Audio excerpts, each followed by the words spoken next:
আজকে এই কর্মসূচির মাধ্যমে বাংলাদেশ ঘোষণা করছে, বাংলাদেশের জনগণের পক্ষ থেকে জামাত ইসলামী ঘোষণা দিচ্ছে, আমাদেরকে আপনারা বাধ্য করবেন না। 48 ঘন্টা সময় দেয়া হলো।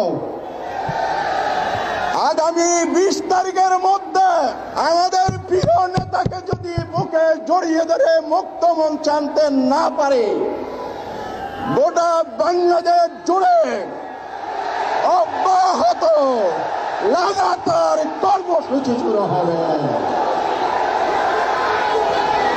আমাদের ধৈর্য পরীক্ষা করবেন না।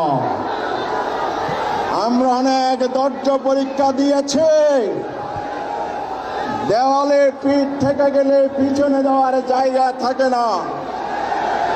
সুতরাং বাংলাদেশ ফুঁসে ওঠার আগে, উত্তাল তরঙ্গমালা আন্দোলনের ঢেউ বাংলাদেশে ছড়িয়ে পড়ার আগে আপনাদের শুভবুদ্ধির উদয় হোক।